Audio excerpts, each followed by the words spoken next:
Good morning. Welcome back to the online classes of KVD Academy. Myself Lata Mishra, and today I am going to teach class first. This is a poem, I Have a Little Frog by Rina Cassidy. I have a little frog. His name is Tiny Tim. I put him in the bathtub to see if he could swim. He drank up all water and got up the soap. And when he tried to walk, he had a bubble in his throat. Students, I will explain you. I have a little frog. मेरे पास क्या है? एक छोटा मेंढक. His name is Tiny Tim. और उसका नाम क्या है? Tiny Tim. एक फ्रॉग है, इसका नाम है Tiny Tim. एक पिक्चर से शो हो रहा है. I put him in the bathtub. Bathtub means is a large tub to have a bath in. एक बहुत बड़ा टब जिसके अंदर बाथ किया जाता है, नहाया जाता है. I put him in the bathtub. मैंने उसे कहाँ डाला? bathtub में. To see if he could swim. ये देखने के लिए क्या वो तैर पाता है? Swim का मतलब होता है तैरना. He drank up all water. उसने क्या किया? सारा पानी पी लिया. And gobbled up the soap. God means ate quickly. फटाफट खाना.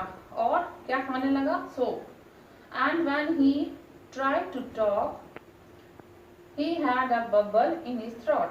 और जब उसने मुंह खोला, बात करने की तर करने की कोशिश करी, he had a bubble in his throat. Throat मतलब होता है गला. Bubble means a ball of air. एक bubble means होता है बुलबुला. और उस गले में क्या था? एक बुलबुला. So students, I am going to read this again. I have a little frog. His name is Tiny Tim. मेरे पास एक छोटा मेंढक है जिसका नाम है Tiny Tim. I put him in the bathtub. मैंने उसको किस में डाला? bathtub में. To see if he could swim. ये देखने के लिए क्या वो तैर पाता है? He drank up all water. उसने वहां से पानी पिया खूब सारा. And gobbled up the soap. और फटाफट क्या खाने लगा? साबुन. When he tried to talk. और जब उसने, मेंढक तो बात करते नहीं, वो टर करते हैं, और जब उसने अपना मुंह खोला कुछ बोलने के लिए, he had a bubble in his throat. और उसके मुंह में क्या था? एक बुलबुला जो उसके गले में दिख रहा था. Students, let's see word meaning. Throat मतलब गला. Bathtub, a large tub to have a bath in.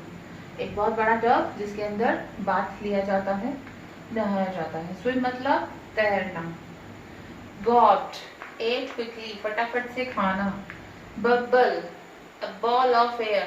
Bubble मतलब बुलबुला, एक छोटा बॉल ऑफ एयर. फ्रॉग मतलब मेंढक.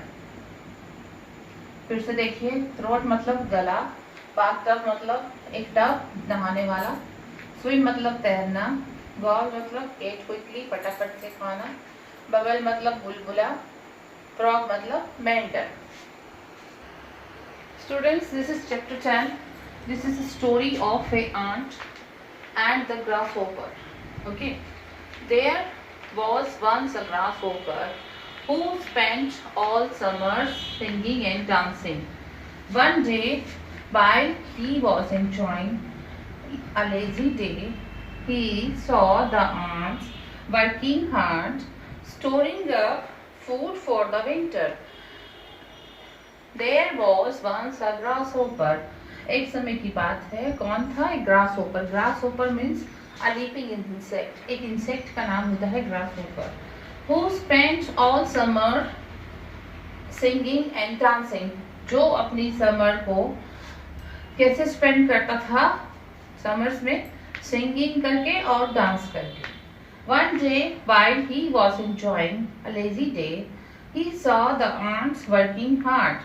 एक दिन जब वो एक लेजी डे को एंजॉय कर रहा था, उसने क्या देखा? कुछ आंट्स मतलब होती हैं छोटे छोटे कीड़े,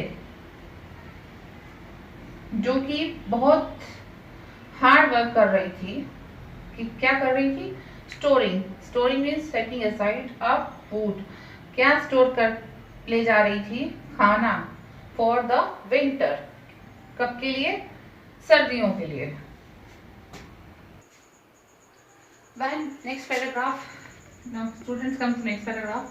When winter came, snow covered the ground and all the little animals were cozy in their homes with enough food for the winter. When winter came, और जब सर्दी आई, स्नो ने कवर किया पूरे ग्राउंड को, and all the little animals were Cozi.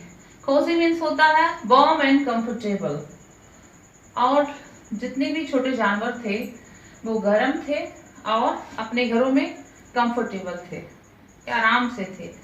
In their houses, homes, with enough. Enough means होता है amount needed, जितना उन्हें चाहिए था। फूड फॉर द विंटर, जितना उन्हें फूड चाहिए था उसके साथ वो अपने घरों में गर्म थे और आराम से थे, और जितना उन्हें चाहिए था उतना खाना उनके पास था। फॉर द विंटर, सर्दियों के लिए। And the next paragraph is the grasshopper was the only one who was sad. He did not work all summer and now he had no food to eat. He went out in the cold with the snow all around him. He found no food. So students, the grasshopper was the only one who was sad. अब इन सर्दियों में सबसे ज्यादा दुखी कौन था? Grasshopper. He did not work all summer, क्योंकि उसने पूरी गर्मी कोई काम किया ही नहीं था। And now he had no food to eat, और अब उसके पास जो कि सर्दियां आई हुई थी कोई खाना था ही नहीं खाने के लिए। He went out in the cold, और वो ठंडी में बाहर निकलता है। With the snow all around him, अब जब वो ठंडी में बाहर निकला तो उसके आसपास पूरी स्नो थी। ही फाउंड नो फूड, और उसे कोई खाना मिला ही नहीं। Now students, come to next paragraph. He went to aunt's house and knocked at the door. The aunt came out. The grasshopper said, "Please give me some food. I am hungry." The aunt said, "I am sorry. While I worked hard all summer collecting food, you had to sing and dance. Now dance the winter away." Students, see, I'll explain this. He went to aunt's house and knocked at the door. अब वो कहाँ जाता है इतनी भरी हुई ठंड में? आंट के घर, और उसके दरवाजे को नॉक मतलब होता है खटखटाता है, खटखटाना। The aunt came out, ant बाहर आती है।